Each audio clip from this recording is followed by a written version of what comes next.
মরশুমে কিছু দুষ্ট দানব পৃথিবীতে আসে এবং খুব খারাপ উপায়ে মানুষকে হত্যা করতে শুরু করে, কিন্তু পরাশক্তির কিছু লোক তাদের সাথে লড়াই করে এবং মানুষের জীবন বাঁচায়। কিন্তু কিভাবে, চলুন জানতে গল্পে যাওয়া যাক। মরশুমের শুরুতে আমাদের একটি মেয়ে অ্যালেক্সকে শেখানো হয় যে নিজেকে প্রফুল্ল করতে একটি বারে আসে। সেখানে লাকি নামের এক মেয়ের সঙ্গে তার পরিচয় হয়। দুজনেই একে অপরের সাথে একটু কথা বলে এবং ভালো পরিচিত হয়ে ওঠে। পরের দিন অ্যালেক্স তার স্নাতক শেষ করার জন্য একটি কাগজ দিতে আসে, যেখানে সে জানতে পারে যে লাকি তার অভিভাবক। অন্যদিকে একটি খোলা মাঠে কিছু নির্মাণ কাজ চলছিল, অর্থাৎ সেখানে একটি ভবন তৈরি হচ্ছিল। তখন একজন লোক সেখানে একটি অদ্ভুত মূর্তি দেখতে পান, যা দেখতে অনেক পুরানো ছিল। তারপর লুকিয়ে নিজের বাড়িতে নিয়ে যায়। অ্যালেক্সের পেপারটি প্রফেসরের কাছে গেলে তিনি তা পড়ে খুব অবাক হন। সেই সাথে লাকি প্রফেসরকে বলে যে অ্যালেক্স একজন খুব বুদ্ধিমান এবং সক্ষম ছাত্র, কারণ তিনি যত তাড়াতাড়ি সম্ভব পেপার করেছেন এবং মোটেও বিরক্ত করেননি। তখনই তিনি জানতে পারলেন যে অ্যালেক্সও একটি বৃত্তি পেয়েছে। প্রথমে লাকি মনে করে যে অধ্যাপক তার কাগজটি সঠিক দেখে অবাক হয়েছিলেন, তবে তিনি তার কাগজে তৈরি ছবি দেখে সত্যিই অবাক হয়েছিলেন। এর পেছনের রহস্য কি, আমরা গল্পে খুঁজে পাব। যাই হোক, এখন প্রফেসর লাকিকে অ্যালেক্সের উপর নজর রাখতে এবং তার উপর কিছু পরীক্ষা নিরীক্ষা করতে বলেন, যা লাকি তাকে ঠিক একই কাজ করতে বলে। কিন্তু এখানে আমরা অদ্ভুত জিনিস দেখতে পাই যে অ্যালেক্সের উপর নজর রাখার পরিবর্তে লাকি তাকে হত্যা করার চেষ্টা করে। সে তাকে সাথে নিয়ে যায় এবং প্রচুর মাদক দেয়। অ্যালেক্স যখন তার হুঁশ থাকে না, তখন সে তাকে গাড়ি নিয়ে পানিতে ডুবিয়ে দেওয়ার চেষ্টা করে। কিন্তু কিছুক্ষণ পর একজন দেবদূত সেখানে আসে, যে অ্যালেক্সকে বাঁচায় এবং তাকে বাড়িতে নিয়ে আসে। পরের দিন সকালে অ্যালেক্স যখন তার চোখ খোলে, তখন সে মনে করে যে এটি একটি স্বপ্ন, কারণ অ্যালেক্স এর আগে খুব অদ্ভুত স্বপ্ন দেখতেন এবং তিনি ভেবেছিলেন যে এটি সবই সত্য, তাই সে এতে মনোযোগ দেয় না। তারপর নিজেকে স্বাভাবিক করে বিশ্ববিদ্যালয়ে আসে। তখনই তিনি জানতে পারেন যে একটি প্রজেক্ট সম্পূর্ণ করতে হলে তাকে প্রফেসরের সাথে থাকতে হবে। এইসব শুনে অ্যালেক্স খুব অবাক হয়, কারণ তার প্রজেক্ট শেষ করার জন্য তাকে প্রফেসরের বাড়িতে থাকতে হয়। অ্যালেক্স তার জিনিসপত্র নিয়ে কিছুক্ষণ পর প্রফেসরের বাড়িতে আসে। সেখানে পৌঁছানোর সাথে সাথে অ্যালেক্স অনেক ছাত্র দেখতে পায় যাদের সাথে সে আগে কখনো দেখা করেনি। অ্যালেক্স নিজেকে সবার সাথে পরিচয় করিয়ে দেয়। তারপরে একজন মেয়ে তাকে জিজ্ঞেস করে অ্যালেক্সের কি ধরনের ভীতিকর স্বপ্ন আছে। অ্যালেক্স এটা শুনে একটু অবাক হয়, কারণ সে কখনো কাউকে এ ব্যাপারে কিছু জানায়নি। কিছুক্ষণ পর সে তার রুমে চলে যায় বিশ্রাম নিতে। নিচের টেবিলে সব ছাত্র একসাথে খায়। সেখানে একটি মেয়ে সবাইকে বলে যে অ্যালেক্স তাদের জন্য একটি নতুন আশার মতো, আর আমরা যদি আমাদের লক্ষ্যে সফল হতে চাই তবে তাদের পাশে থাকা অ্যালেক্সের জন্য খুবই গুরুত্বপূর্ণ, কারণ তাকে ছাড়া তারা না তাদের কাজ সম্পন্ন করতে পারবে,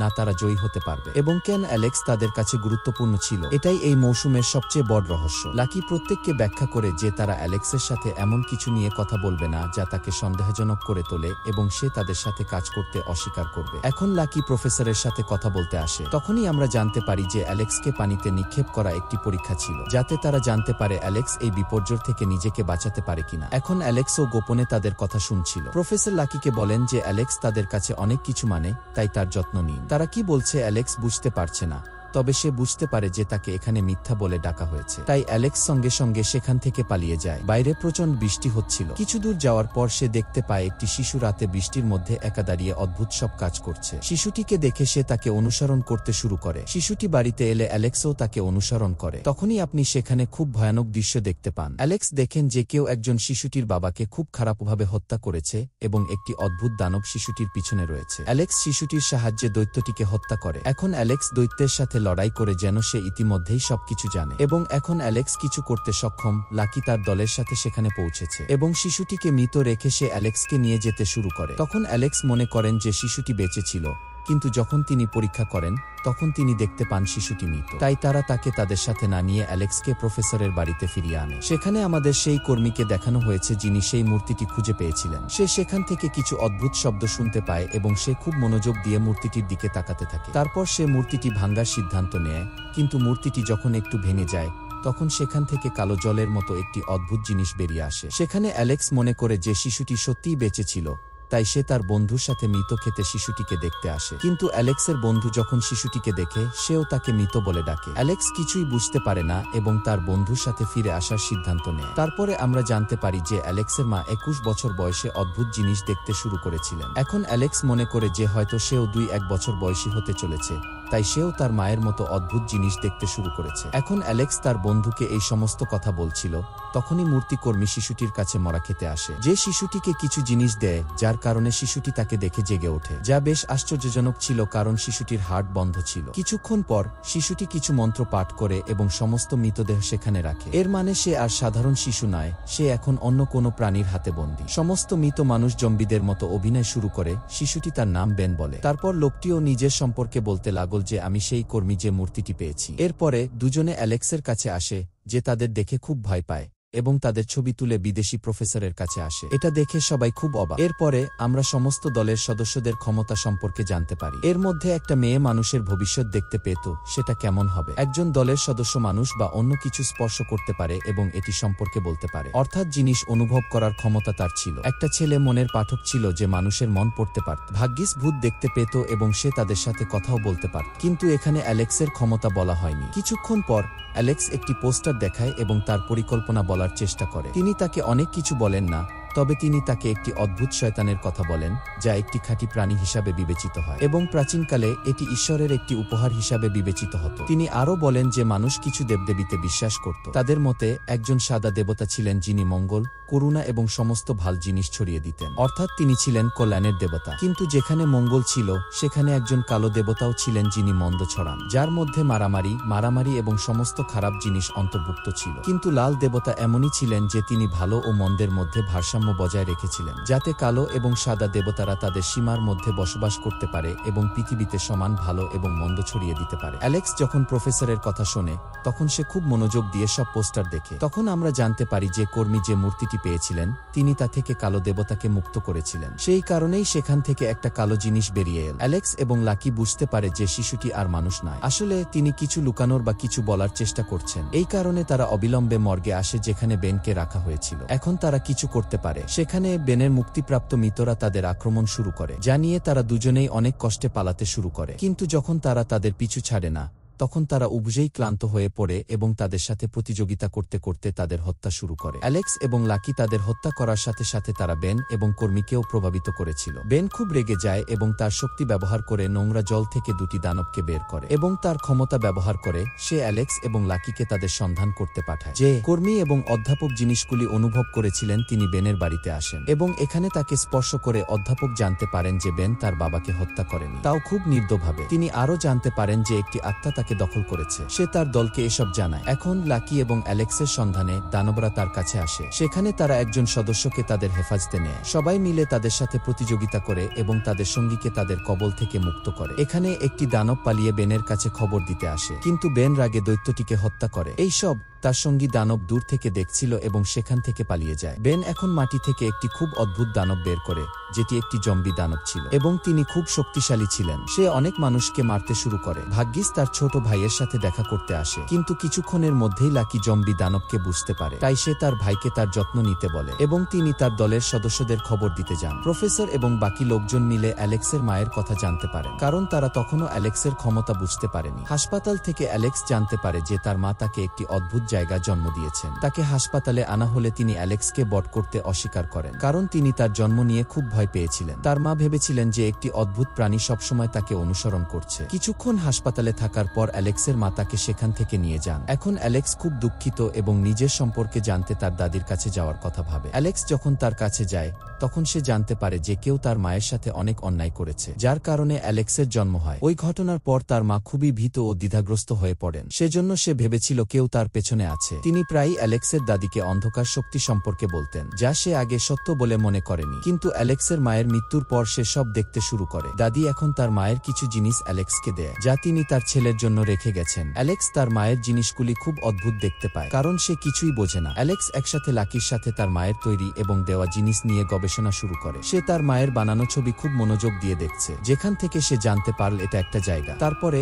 অ্যালেক্সকে অনেক খোঁজার পরে অবশেষে সে সেই জায়গাটি খুঁজে পায়। সে ফিরে আসে এবং সত্যকে সামনে আনতে সাহায্য করতে সবাইকে বলে, আর এ পর্যন্ত যে সব তথ্য সে পেয়েছিল সে সব বলে বলে দেয় এবং এখন সে জানতে পেরেছে যে তারা সাদা, কালো এবং লাল দেবতাদের শেষ করতে পারবে না। তারা যতই খারাপ হোক না কেন, যতটা সম্ভব তাদের বন্দী করতে পারে, কারণ যে এটা করার সাহস করবে তার সাথে খুব খারাপ হবে। এখন লোকেরা একসাথে একটি ত্রিভুজের মতো একটি জায়গা খুঁজে পায় এবং তাকে অনুসন্ধান করতে বলে, কারণ তারা এখন পর্যন্ত যে সমস্ত প্রমাণ পেয়েছিল তা ঈশ্বর এবং অ্যালেক্সকে সাহায্য করার জন্য যথেষ্ট নয়। ওই জায়গায় গিয়ে তারা জানতে পারে এর মাঝখানে অ্যালেক্সের জন্ম হয়েছে। এখানে বেনের অবস্থা খারাপ হতে থাকে, কারণ তাকে বাঁচিয়ে রাখতে তাকে পান করতে হয়েছে নিষ্পাপ শিশুর রক্ত, অথবা তাকে বলি দিয়ে নিজেকে শক্তিশালী করে তুলতে পারতেন। জম্বি দানব মানুষের মধ্যে অনেক ব্যাধি এবং রোগ ছড়িয়েছিল। এছাড়াও তিনি অনেক মানুষকে হত্যা করেছিলেন। জরুরি সতর্কতায় অ্যালেক্স তার দলের একজন সদস্যের সাথে জম্বি দানবটিকে খুঁজে পায়। শুধু তাই নয়, তিনি চিরকালের জন্য জম্বি দানবকে হত্যা করতে তার আশ্চর্যজনক ক্ষমতা ব্যবহার করেন। ভাগ্যিস জানতে পারেন প্রফেসরের ছেলেও বিপদে পড়েছেন। এখন অসহায় অধ্যাপক বেনকে সাহায্য করতে হবে, কারণ শিশুরা প্রতিটি পিতামাতার কাছে প্রিয়,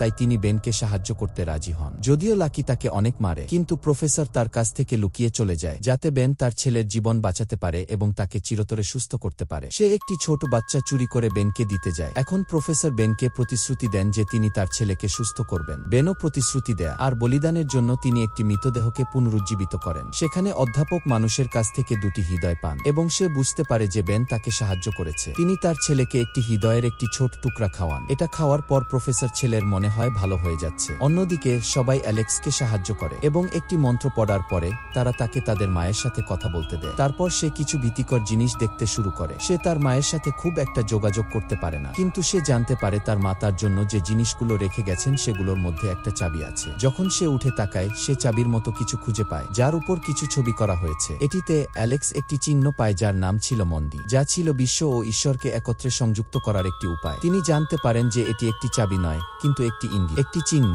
আর সে এমন একটা দরজা খুঁজছিল যেখান থেকে এই দুনিয়া ও অন্য জগতের দরজা পাওয়া যায়। তাকেও চাবি খুঁজে বের করতে হয়েছিল। ভাগ্যবান এবং ভবিষ্যৎ দেখার সদস্যরাও অ্যালেক্সের সাথে যান, কিন্তু সেখানে তাদের অনেক অসুবিধার সম্মুখীন হতে হয়। অ্যালেক্স তাদের মুখোমুখি হয়ে এগিয়ে যায় এবং তার শক্তিতে সে সেখান থেকে অদৃশ্য হয়ে যায় এবং একটি ভিন্ন জগতে চলে আসে। সেখানে তাকে এক অদ্ভুত প্রাণীর মুখোমুখি হতে হয়, কিন্তু অ্যালেক্সকে হত্যা করার পরিবর্তে তারা তাকে সাহায্য করে এবং তার মায়ের সাথে কথা বলার একটি উপায় খুঁজে বের করুন। অ্যালেক্স জানতে পারে যে কোনো খারাপ শক্তি তার ক্ষতি করতে পারে না। তাকে একটি মেয়ে খুঁজতেও বলা হয়, হুবহু তার মতো দেখতে, কারণ সে অ্যালেক্সের অভিভাবক দেবদূত। অ্যালেক্স এখন একটি নতুন উদ্দেশ্য পায় এবং সে অভিভাবক দেবদূতকে খুঁজতে সেখান থেকে বেরিয়ে যায়। বেন জানতে পারেন যে অ্যালেক্স তার অভিভাবক দেবদূতকে পেতে যাচ্ছেন এবং সে খুব সহজেই তার মুখোমুখি হবে। তারপর অ্যালেক্স অভিভাবক দেবদূতকেও খুঁজে পায়, কিন্তু তারা একটি গুহায় আটকে যায়। কিন্তু দেবদূতের খুব শক্তিশালী ক্ষমতা ছিল, যা ব্যবহার করে সে অ্যালেক্সকে সঙ্গে নিয়ে প্রফেসরের বাড়িতে আসে। এখন এখানে দেবদূত একজন মানুষের রূপে আসে এবং অ্যালেক্সকে সাহায্য করতে প্রস্তুত। অ্যালেক্স তাকে প্রফেসরের বাড়িতে নিয়ে যায় এবং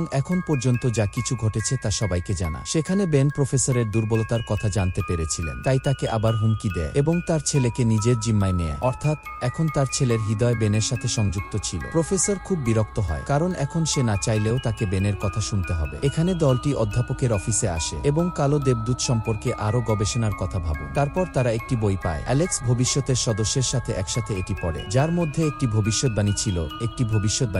লেখা ছিল 2-1 বছর বয়সে শহরে মহাধ্বংসজ্ঞ হবে, যেটা নিয়ে অনেক প্রাণ নিয়ে যাবে আর পুরো শহর ধ্বংস হয়ে যাবে। এটি একটি শয়তান সম্পর্কেও লিখেছিল, যা এর সাথে সৌভাগ্য বয়ে আনবে। অর্থাৎ এমন পরিস্থিতির সৃষ্টি হবে যে সর্বত্র খাদ্য ও পানীয়ের ঘাটতি দেখা দেবে। এখন এসব বন্ধ করার জন্য তাদের কাছে একটাই সমাধান ছিল, অর্থাৎ তাদের কোনো না কোনোভাবে অসুর ও দেবতাকে ধরে মূর্তির মধ্যে বন্দী করতে হবে, যা দিয়ে তারা তাদের পৃথিবীতে ফিরে যাবে। তা না হলে ব্লাড মুনের রাতে পুরো পৃথিবী ধ্বংস হয়ে যেতে পারে, আর তা না ঘটলেও পৃথিবী হয় কালো জলে ঢেকে যাবে, নাকি রোগ নিরাময় হবে। এখন প্রফেসর বেনের কাছে আসে এবং তার সন্তানের জীবন বাঁচানোর জন্য অনুরোধ করে, যার ভিত্তিতে বেন তার সাথে একটি চুক্তি করে। যদি সে এটি অ্যালেক্সকে দেয়, এরপর তার ছেলেকে প্রফেসরের হাতে তুলে দেওয়া হবে, কিন্তু যদি সে তা করতে ব্যর্থ হয়, তখনই তার ছেলেকে হত্যা করা হবে। প্রফেসর খুব বিরক্ত হয়, কারণ তিনি তার ছেলেকে খুব ভালোবাসতেন, কিন্তু এখন চিন্তা হলো সে কি করতে যাচ্ছে তা জানে না। সে তার দলে আসে এবং সবাই তাকে এখন পর্যন্ত যা ঘটেছে সব বলে এবং তার বই সম্পর্কে সবকিছু বলে। সবাই সেই দরজা খুঁজতে যায়, কিন্তু অ্যালেক্স একাই যায় শয়তান আর দেবতার খোঁজে। যখন লাকিও অ্যালেক্সকে অনুসরণ করতে শুরু করে, তারা দুজনেই খুব ক্লান্ত এবং উপভোগ করতে বার যান যাতে তাদের মেজাজ একটু ফ্রেশ হয়। এ সময় কেউ একজন লাকিকে আক্রমণ করে এবং সে সেখানেই তার মৃত্যু হয়। অ্যালেক্সের দাদিও তাকে সাহায্য করতে আসে। তারা একসাথে একটি পরিকল্পনা করে যে তারা অ্যালেক্সের উপর জাদু করবে আর জেনে নিন কিভাবে অসুর ও দেবতাকে থামানো যায়, এবং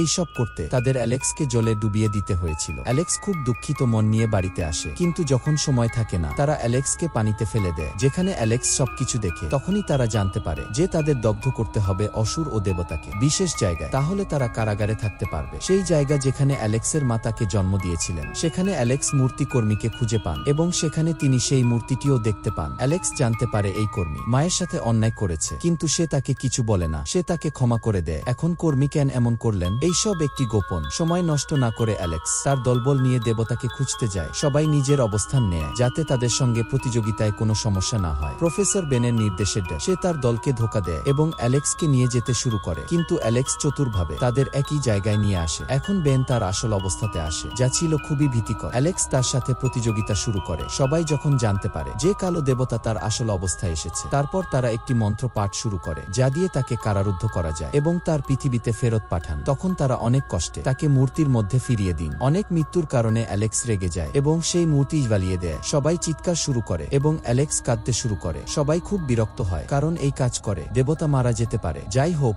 এটা তাদের জন্য যথেষ্ট ছিল। এখন সে অকারণে মরতে যাচ্ছিল না। সবাই যার যার রুটিনে ফিরে আসে। এখন একদিন এক অদ্ভুত সৈনিক অ্যালেক্সের সাথে দেখা করতে আসে আর বলে যে তিনি কালো দেবতাকে পুড়িয়ে বড় ভুল করেছেন, যার শাস্তি সে অবশ্যই পাবে, কারণ তিনি আত্মা ছিলেন। সেটা যাই ঘটুক না কেন, বিধাতা যতই খারাপ এবং বিপজ্জনক হোক না কেন, তাকে হত্যা করা যাবে না। কিন্তু অ্যালেক্স নিয়ম ভাঙলেন, আর এই কারণে আমরা দেখি প্রফেসরের ছেলে জেগে উঠেছে, যিনি খুব অসুস্থ ছিলেন, কিন্তু তিনি মানুষ ছিলেন না। সে দেখতে অন্য কোনো প্রাণীর মতো ছিল। হয়তো এখন কালো দেবতা তাকে অধিকার করেছে এবং তাকে তার বন্দী করে রাখুন। তার মানে এখন বড় বিপদ আসতে চলেছে। তারপর ভাগ্যের বদলে অভিভাবক দেবদূত অ্যালেক্সের কাছে এসেছিলেন, যিনি তার প্রতিটা কষ্টে পাশে ছিলেন। আর অ্যালেক্স কাউকে ভয় পেত না। সে সব বিপদের মুখোমুখি হবে। এবং এই সঙ্গে মৌসুম এখানেই শেষ।